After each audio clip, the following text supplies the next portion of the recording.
अस्सलाम वालेकुम। Welcome to my YouTube channel IT knowledge. Dear students, मैंने कुछ डेज से CS21 के फाइनल टर्म की प्रिपरेशन के लिए हैंडआउट्स को स्टार्ट किया हुआ है। तो आज हम लेक्चर नंबर 38 कर रहे हैं। इंशाल्लाह मैं कोशिश करूंगा कि अब इसको ना मैं फिनिश कर लूँ, ये इसका ना इस सीरीज का ना लास्ट लेक्चर यही करूँ। मैं पूरी कोशिश करूंगा जल्दी से जल्दी मैं इनको कवर कर दूं। एंड इसके अलावा कुछ ऐसे पॉइंट्स हैं, मैंने अभी रेडी किए हैं, कुछ ऐसे पॉइंट्स हैं जिनको स्किप करना बहुत ज़्यादा ज़रूरी है, क्योंकि वो आगे उनका यूजेज नहीं है।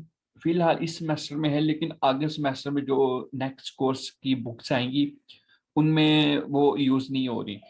तो वैसे भी उनकी इतनी इंपॉर्टेंस नहीं है। मैं कुछ पॉइंट्स होंगे वो मैं आपको बताऊंगा भी, उनको आपने स्किप कर देना, आपकी चॉइस है। लेकिन आई थिंक उनको करना इतना ज़रूरी नहीं है।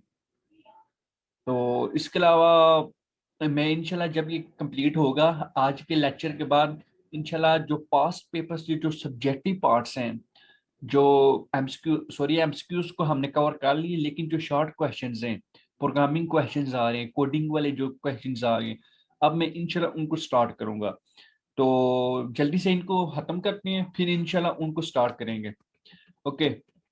ये आज लेक्चर नंबर 38 में कुछ मैनिपुलेटर्स हैं। जैसा कि हमने लास्ट लेक्चर्स में देखे, लास्ट लेक्चर में हमने कुछ मैनिपुलेटर्स को स्टार्ट किया था। मैनिपुलेटर्स क्या होते हैं? मैनिपुलेटर्स हमारे पास हमें बने बनाए कुछ फंक्शंस होते हैं, बने बनाए। देखिए, जो बिल्ट इन होते हैं, जो ऑलरेडी बने होते हैं, जो प्रोग्रामर्स ने बनाए होते हैं, जिन्होंने C++ प्रोग्रामिंग बनाई है, जो उन्होंने बनाए हैं हमारी यूजेज के लिए, उनको हम मैनिपुलेटर्स कहते हैं। जैसे एक एग्जांपल दूं मैं आपको, जैसे एक एंडल वाली स्टेटमेंट थी, सॉरी एंडल वाली जो एक फंक्शन था। एंडल क्या परफॉर्म करता है? एंडल एक लाइन को खत्म करता है और नेक्स्ट लाइन में चले जाता है। देखिए, हम प्रोग्रामिंग में एंड एल लिखते हैं, ENDL ये लिखते हैं। तो प्रोग्रामर को, जो डेव C++ जो सॉफ्टवेयर है, इसको पता चल जाता है कि हाँ, इसका मतलब है ये लाइन को खत्म करे और नेक्स्ट लाइन में कर्सर ले जाए। तो इस तरह मैनिपुलेटर्स के कुछ इस तरह के कुछ मैनिपुलेटर्स होते हैं। तो लेक्चर नंबर 38 में कुछ यूजर डिफाइंड मैनिपुलेटर्स हैं। अब क्वेश्चन ये आ रहा है, यूजर डिफाइंड मैनिपुलेटर्स क्या होते हैं? यूजर डिफाइंड मैनिपुलेटर्स वो होते हैं जो प्रोग्रामर्स, जो यूजर्स, जो हम यूजर्स खुद बनाते हैं अपनी आसानी के लिए, उनको हम यूजर डिफाइंड मैनिपुलेटर्स कहते हैं। इसकी कुछ कंसेप्ट वो देख लेते हैं। Manipulators that are provided with a stream in the C++. These are similar to set W function used to set a width of the output. देखें, एक हमें प्रोग्रामर्स ने एक हमें एक फंक्शन दिया, सेट W नेम का एक मैनिपुलेटर्स दिया। देखिए, जब भी हम सेट W यूज करेंगे ना, W के आगे हम उसका साइज लिखेंगे विथ का। सेट W मीन विथ, जो हाइट और विथ होती है। तो वेट की हम कोई भी साइज देंगे, 5 6 7 8। देखिए, 5 6 7 8 हम अपनी चॉइस से दे रहे हैं ना, हम यूजर हैं, हम अपनी चॉइस से दे रहे हैं, हम अपनी आसानी के लिए दे रहे हैं। तो इनको हम यूजर डिफाइंड मैनिपुलेटर्स कहते हैं। ये एक एग्जांपल थी सेट डब्ल्यू की। सेट डब्ल्यू एक एग्जांपल है यूजर डिफाइंड मैनिपुलेटर्स की। तो उसके बाद देख लेते हैं, ये कुछ एग्जांपल्स हैं। अच्छा, इसके अलावा मैं आपको एक एक और यहाँ पे पॉइंट बता देता हूँ। जब भी मैनिपुलेटर से हम कोई प्रोग्राम करेंगे ना, हमने एक हेडर फाइल यूज करनी है, हैश इंक्लूड स्टैटलिब डॉट एच। देखें, आईओ स्ट्रीम का तो आपने देखी, आईओ स्ट्रीम हम यूज करते हैं, लेकिन यहाँ पे एक पॉइंट है हैश इंक्लूड स्टैटलिब। आपने इसको भी थोड़ा सा अच्छे से थॉरोली रीड करना है। ओके। जब भी मैनिपुलेटर्स होंगे हमने इनको यूज करना है। ओके, इसके बाद नीचे आया करता हूँ मैं।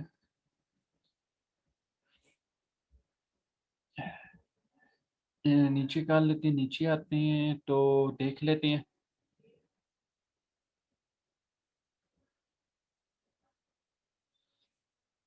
ओके, स्टैटिक कीवर्ड, कुछ हमारे पास स्टैटिक कीवर्ड्स हैं। जैसे the word reference to something that is stationary. कुछ वर्ड्स जो बाय डिफॉल्ट रेफरेंस के यूज के लिए यूज हो रहे, उनको हम स्टैटिक कीवर्ड्स कहते हैं। इनका फंक्शन क्या होता है? ये कुछ चीजों को स्टॉप करने के लिए, और कुछ ये नॉन मूवेबल होती हैं। देखें स्टैटिक कीवर्ड में आपको एक एग्जांपल दूं तो इसका ये होगी। देखिए जो हम किसी भी वेरिएबल को एक नंबर देते हैं, कोई वैल्यू असाइन करते हैं असाइनमेंट से, तो उस वेरिएबल के अंदर कोई वैल्यू स्टैटिक हो जाती है, मतलब उसके अंदर वो वैल्यू हमेशा रहती है। मिसाल के ऊपर मैं ए को वैल्यू देता हूँ 10 12 30, कोई भी वैल्यू दे 10 दे दी, तो ए के अंदर वो वैल्यू जो 10 होगी वो स्टैटिक हो जाएगी, मतलब उसके अंदर वो स्टोर हो जाएगी। ये एक छोटी सी एग्जांपल थी इसके बारे में।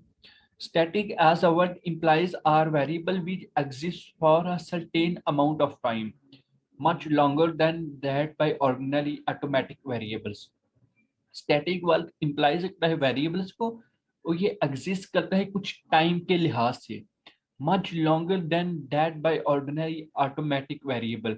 मतलब ये जो वेरिएबल्स होते हैं, जैसे मैंने आपको एग्जांपल दी पहले एक असाइनमेंट ऑपरेटर की, a इक्वल टू 10, तो a एक हमारा ऑटोमेटिक वेरिएबल होगा, मतलब जो उसके अंदर वेरिएबल जाएगी, उसके अंदर सॉरी वैल्यू जाएगी, टाइम जाएगा, तो वो एक वेरिएबल्स बन जाएगा। ओके, उसके बाद कुछ पॉइंट्स को रीड कर लेते हैं जो इम्पोर्टेंट पॉइंट्स है।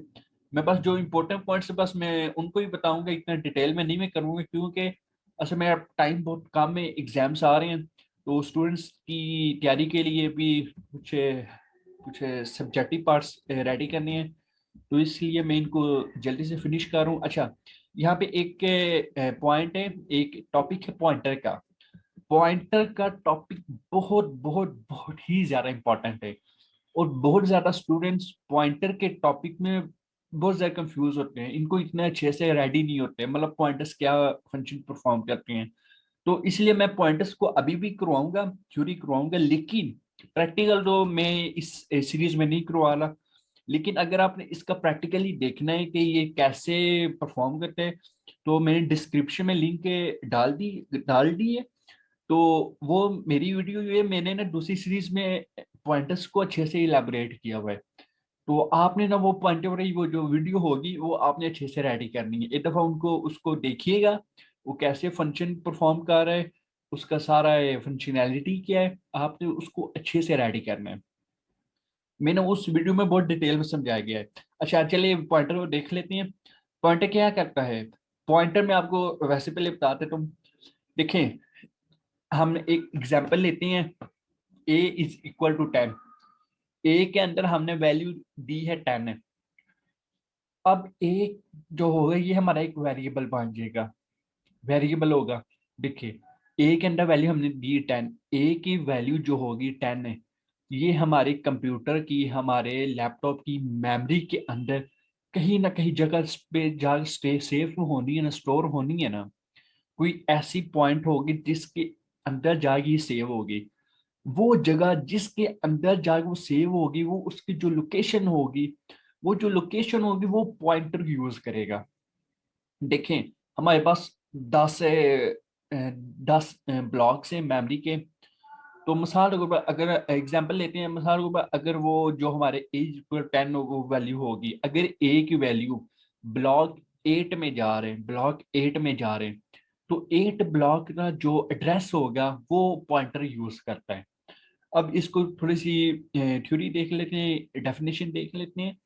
Pointer is a special type of variable that contains a memory address, जो कि मेमोरी का जो एड्रेस होगा, जो कि मेमोरी की जो लोकेशन होगी, वो उसको यूज करता है। It is not a variable that contains a value, ये एक ऐसा वेरिएबल नहीं है तो जो वैल्यू ले। देखिए जिस तरह ए इक्वल टू ए को वैल्यू देते हैं 10 है, ए के अंदर वैल्यू आ गई 10 है, ये वेरिएबल नहीं है, ये वैल्यू ले रहा है ए इक्वल 10, लेकिन पॉइंटर वैल्यू नहीं लेता, बल्कि पॉइंटर हमेशा वैल्यू जो वेरिएबल होगा उसका एड्रेस लेगा। ओके, उसके बाद है right an address of the memory that is contain inside a pointer variable, बल्कि ये मेमोरी का एड्रेस लेगा जो कि पॉइंटर के वेरिएबल को डिनोट की हुई है हमने। अगर हमने पॉइंटर का एड्रेस से डिनोट करना है ना, तो वेरिएबल के साथ हमने स्टैटिक वाला साइन लगा देना। स्टैटिक साइन यूज होता है कि ये पॉइंटर यूज हो रहा है यहाँ पे। Okay, in C plus plus language variable can be without type, एक सी प्लस प्लस लैंग्वेज में वेरिएबल टाइप के बगैर होते हैं। उसके बाद है a pointer to a character and a pointer to a float. Pointer character में भी हो सकता है और पॉइंटर फ्लोट में भी हो सकता है। जरूरी नहीं है कि पॉइंटर हमेशा इंटीजर फॉर्म में हो। पॉइंटर कैरेक्टर में भी हो सकते हैं और पॉइंटर फ्लोट में भी हो सकते हैं, पॉइंट्स की फॉर्म में भी हो सकते हैं। ओके, यहाँ पे एक रेफरेंस का थोड़ा सा कंसेप्ट ले लेते हैं। रेफरेंस, अगर मैं वैसे बताऊं, रेफरेंस और पॉइंटर आपस में कोई इतना ज्यादा फर्क नहीं है, तकरीबन वो सेम ही है, लेकिन इनकी फंक्शनैलिटी थोड़ी सी डिफरेंट है। A reference can be considered as a special type of pointer as it also contain memory address. There are some difference। देखें, रेफरेंस कंसीडर करता है एक स्पेशल टाइप ऑफ पॉइंटर को, ये भी मेमोरी का जो एड्रेस होगा वो उसको यूज करेगा। There are some difference between pointer and reference. Pointer और रेफरेंस में कुछ डिफरेंस है। पॉइंटर में point to nothing while reference always have to point to something. इसका ये मतलब हो रहा है पॉइंटर हमेशा जो जिसको डिनोट करे, जो एड्रेस होगा उसको पॉइंट करेगा, जबकि रेफरेंस वो जो जगह होगी, जो लोकेशन होगी, जो मेमोरी एड्रेस होगी, उसको भी उसके साथ जो उसके आसपास वाले जो वेरिएबल्स हैं, लेफ्ट और राइट हैंड साइड वाले जो वेरिएबल्स हैं, उनको भी पॉइंट करेगा। पॉइंटर हमेशा एक वेरिएबल को पॉइंट करता है, जबकि रेफरेंस उस पॉइंट को भी, उस वेरिएबल को भी पॉइंट करे जिसको हमने करना है, और उसके साथ अपनी left and right hand side वाली जो वेरिएबल्स होंगी उनको भी पॉइंट करेगा। ओके, कॉल बाय वैल्यू में जैसा कि हमने फंक्शन में देखा, जब हमें फंक्शन कॉल करते हैं तो इंट मेन के अंदर जब फंक्शन नेम लिखेंगे और ब्रैकेट्स लिखेंगे, इसलिए वो कॉल बाय वैल्यू होगा। कॉल बाय रेफरेंस से ये मुराद है, जब हमने कॉल बाय वैल्यू करनी है, फंक्शन को कॉल करना है, तो उसके अंदर कुछ रेफरेंस देंगे, कुछ उनके नेम देंगे, इस वजह से रेफरेंस होगा। देखें, अक्सर कुछ प्रैक्टिकल, अगर मैं एग्जांपल दूं, सोशल एग्जांपल दूं, तो कुछ कहते हैं कि ये इंसान ये जॉब में लगा है, इस ऑफिस में जॉब कर रहा है, और ये मेरे रेफरेंस पे गया है, मतलब मेरी नेम पे ये यहाँ यहाँ पे गया है। इसी तरह यहाँ पर भी ये सेम एग्जांपल है प्रोग्रामिंग में भी। रेफरेंस मीन इसकी नाम की वजह से गया है, इसकी नाम की वजह से ये कॉल करेगा, कॉल पे रेफरेंस। ओके, उसके बाद डायनामिक मेमोरी एलोकेशन देख लेते हैं। डायनामिक मेमोरी एलोकेशन वो होती है, इसका मैं सिंपली आपके बता देता हूँ। डायनामिक मेमोरी एलोकेशन हमेशा वो होती है जिसको हम रन टाइम स्क्रीन में जाके इसको एग्जीक्यूट करते हैं, इसको वैल्यूज देते हैं, मेमोरी एलोकेट करते हैं। जब हम F9 F10 के बाद जब एक ब्लैक स्क्रीन आती है, तो ब्लैक स्क्रीन में हम कंसोल स्क्रीन आएगी, तो वहां पर जो हम वैल्यूज इनपुट करते हैं, वहां पर जो हम वैल्यूज किसी भी कैरेक्टर्स को देते हैं, वो डायनामिक मेमोरी एलोकेशन होगी। उसको हम बाद में यूज भी कर सकते हैं, और बेशक डिलीट करना चाहे डिलीट भी कर सकते हैं। तो उसके बाद देख लेते हैं, ये एक ऊपर पॉइंट असाइनमेंट एंड इनिशियलाइजेशन का एक कंसेप्ट है। देखें, असाइनमेंट क्या होता है? ए इज, मिसाल के ऊपर मैं यहाँ पे अगर टाइप करूँ A is equal to one, A is equal to one, यहाँ भी ये देख लेते हैं, int i is equal to one, sorry, i is equal to zero. ये जो जीरो है, ये जीरो आई के अंदर जा रही है, मतलब ये असाइनमेंट ऑपरेटर है, जीरो आई के अंदर जा रही है, ये असाइन कर रही है, ये सेंटर में इक्वल वाला साइन है। इक्वल वाला साइन इसका यहाँ पे प्रोग्रामिंग में इसका ये नहीं कंसेप्ट होगा तो ये आई और जीरो इक्वल है, इक्वल नहीं है। ये इसका ये मतलब होगा, ये जो जीरो वाले नंबर है, ये जो जीरो डिजिट है, ये जो जीरो नंबर है, ये आई के अंदर ट्रांसफर हो रही है, अपनी वैल्यूज आई को दे रही है। तो ये कंसेप्ट होगा असाइनमेंट का। अगर हम इनिशियलाइजेशन का देखें, इनिशियलाइजेशन का ये होगा, ये जो आई है, आई को हमने वैल्यू दी है जीरो।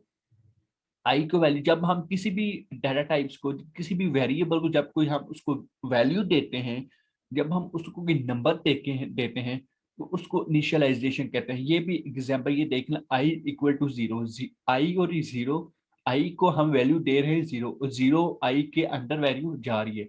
ये तकरीबन सिमिलर असाइनमेंट और इनिशियलाइजेशन जो कंसेप्ट है, ये तकरीबन सेम ही होते हैं, इनमें इतना कोई डिफरेंस नहीं है।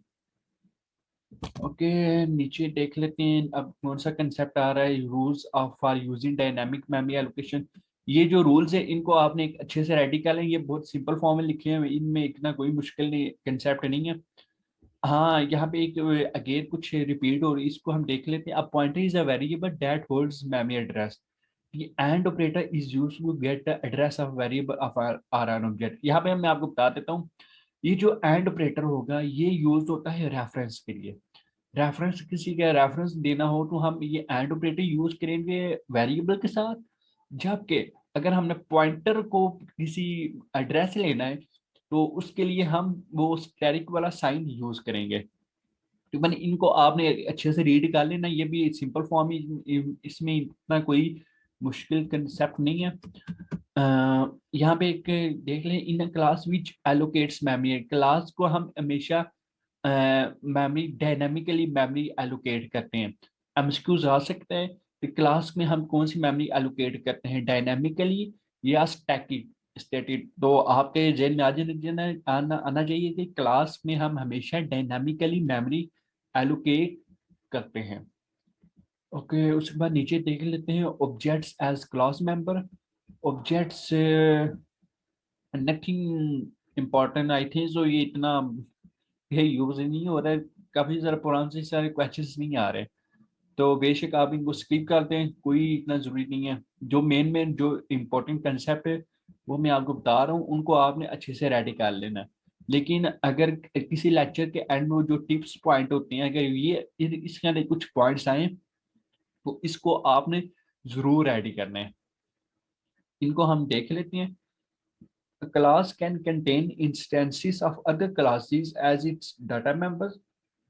It is a way of reusing the code when they contain objects of our already written class into a class।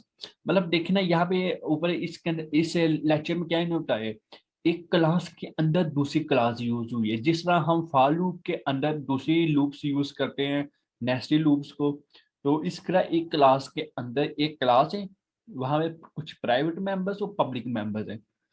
Private और पब्लिक मेंबर्स के अंदर एक और क्लास यूज हुई है, तो वही यहाँ पे बताया गया है। In C plus plus we can have structure or classes defined inside classes, classes defined with other classes are called nested classes. मतलब जो क्लास के अंदर दूसरी क्लास यूज होती है उसको हम नेस्टेड क्लासेस कहते हैं। एंड एक कंसेप्ट है, अक्सर एक एमसीक्यूज आता है, वो पूछते हैं कि स्ट्रक्चर और क्लासेस के जो डाटा टाइप्स यूज होते हैं वो क्या बिल्ट इन यूज होते हैं या यूजर डिफाइंड। ये बात हमेशा याद रखिएगा, स्ट्रक्चर और क्लासेस के जो डाटा टाइप्स होंगे वो हमेशा यूजर डिफाइंड होंगे, कभी भी बिल्ट इन नहीं होंगे। क्लासेस और स्ट्रक्चर का जो सिंटैक्स है ये तकरीबन सेम ही है, तकरीबन क्लासेस स्ट्रक्चर सेम ही होता है, लेकिन इनके अंदर हम हमेशा user defined data types use करते हैं, बिल्ट इन डाटा टाइप्स कभी भी नहीं करते। बिल्ट इन डाटा टाइप्स दूसरे कंसेप्ट में हम यूज करते हैं। यहाँ पे कुछ टेम्पलेट फंक्शन है, जिससे कोई भी एक चीज उसका टेम्पलेट होता है, उसका एक एग्जाम्पल होती है, हाँ इसको देख के आपने करते हैं। तो यहाँ पर भी वो वैसे ही टेम्पलेट फंक्शन दिया रहा। Two different types of templates in C plus plus, function templates and class template. मतलब वो पूछ रहे हैं कितने टाइप से टेम्पलेट्स होते हैं, तो आपने याद रखना, function template and class template, दो टाइप्स के मेरे पास टेम्पलेट्स होते हैं। टेम्पलेट्स का मतलब ये होता है कि दूसरी तरह, मतलब आपको प्रोग्राम दिया गया होगा, सॉल्यूशन दिया गया होगा, जो आंसर होगा, सॉरी, जो प्रोग्राम का आंसर होगा वो दिया गया होगा और आपने उसको फाइंड उसको सॉल्व करने के ये कैसे आया है। ओके, 42 में कुछ क्लास टेम्पलेट वही चीज है, क्लास टेम्पलेट नथिंग इम्पोर्टेंट, तो बेशक आप इनको स्किप कर दें। ये यहीं पर इनका टेम्पलेट का आगे कोई यूज नहीं है। वैसे एमसीक्यूज रेडी करने के लिए आप इसके कुछ यहाँ पे कुछ पॉइंट्स मैंने हाईलाइट किए हुए हैं। आप इसके कुछ एडवांटेजेस और डिसएडवांटेजेस हैं। आपने इन जो ये वाले जो एडवांटेजेस हैं, ये जो पॉइंट्स हैं, आपने इनको एक अच्छे से रेडी कर लेना है एमसीक्यूज के लिहाज से। तो चलिए नीचे चलते हैं, देखते हैं नीचे वाले कौन से पॉइंट्स हैं। हाँ, ये भी एक एमसीक्यूज आता है। एसटीएल किस के स्टैंड्स होते हैं, स्टैंडर्ड टेम्पलेट लाइब्रेरी, एसटीएल के स्टैंड हो रहे हैं। तो यहाँ पर इसके बारे में कुछ हिस्ट्री है, सी प्लस की कुछ हिस्ट्री बताई गई है। ये आस्क्रिया templates are major code reuse features.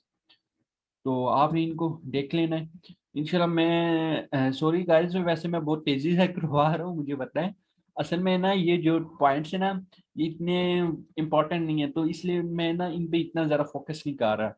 जो मेन फोकस है ना आप मेरा वही पे होगा। जो सब्जेक्टिव पार्ट्स है ना, अब उनको जल्दी से जल्दी कवर करो। जो पास्ट पेपर्स है, जो सब्जेक्टिव पार्ट्स है ना, उनको कवर करो। तो इंशाल्लाह ये तो तकरीबन खत्म हो गया, फिनिश हो गया। ये जो लास्ट लेक्चर है 45, लेक्चर 45 है। लेक्चर 45 में वो जितना सारा पूरे कोर्स का जो रिकैप है उन्होंने किया, वहाँ पे किया गया है। कुछ जो स्ट्रक्चर क्लासेस में क्या फंक्शन है, क्या फर्क है, क्लासेस और ऑब्जेक्ट्स में क्या फर्क है, लूप्स एंड डिसीजन में क्या फर्क है, गार्बेज में क्या फर्क होगा, यही सब कुछ बताया गया है। तो आपने इनको एक थ्योरी के लिहाज से, मतलब एक एमसीक्यू से रेडी करने के लिहाज से बस आपने इनको रीड करना है। एंड इसमें बेशक आप पुराने जो लास्ट 5 के जो से लेक्चर्स हैं, आप इनको थ्योरी एंड एमसीक्यूज के लिहाज से रेडी कर सकते हैं। लेकिन प्रैक्टिकली आप इन पे मेरे हाथ से फोकस नहीं करना चाहिए। तो जो मेन टॉपिक्स होंगे वो तो मैंने आपको बता दिए। लेकिन अब इंशाल्लाह मैं स्टार्ट कर रहा हूँ जो इसके सब्जेक्टिव पार्ट्स होंगे। जो पास्ट पेपर्स के काफी सारे सब्जेक्टिव पार्ट्स कोडिंग में आते हैं। स्टूडेंट्स को कंफ्यूजन होती है जो ये सब्जेक्टिव पार्ट्स हैं, ये मतलब क्वेश्चंस आ रही हैं कैसे सॉल्व होगा।